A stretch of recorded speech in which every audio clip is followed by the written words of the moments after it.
આ મેં જોયું ને આ સાહેબ આપની ટ્રીટમેન્ટ છે ને એવી છે, આપણે જે વ્યક્તિ કુદરતી જે આપેલું એવું બનાવી દે આમ બંધ બોડીમાં ખોલ્યા વગરનું. બધા તો ખોલીને કામ થાય છે આ બધા. હવે તમારા કેસમાં આપણે શું કર્યું એ જોઈએ. તમને જે ગાદી ખસી ગઈ નસ દબાણી હતી, આપણે એલાઇનમેન્ટ કર્યું. આ બે મણકા છે ને દબાણા હોય તો એને ખોલ્યા તો એનાથી ગાદી છે થોડીક સંકોચાણી, આજુબાજુમાં જે બધા નસ ને બધા દબાવતા હતા એ બધું છૂટું પાડ્યું એટલે આપણી નસ છૂટી પડી ગઈ. નસ છૂટી પડી એટલે આપણે દુખાવો 15 દિવસ રહ્યો, પણ 15 દિવસથી આ ગયા અઠવાડિયાથી મને દુખાવો હાવ બંધ જ થઈ ગયો બિલકુલ હાવ.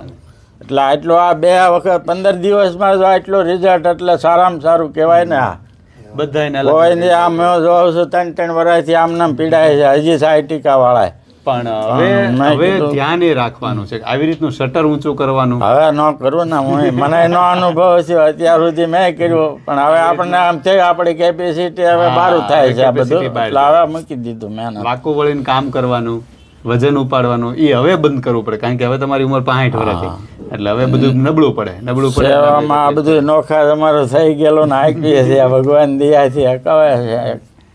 બસ ભગવાન દયાથી શરીર આવું ને આવું રહે, ભગવાનનું ભજન વધારે થાય. અહીંયા સેવા દાદાને સમર્પણ કરેલું છે, 7 હનુમાન દાદાને, ધીરજધામ લીંબડિયા ગામ, અને અહીંયા 41 વર્ષથી સેવા કરું છું. તમામ સમર્પણ દાદાને કરેલું છે, એટલે ઝડપથી મટાડી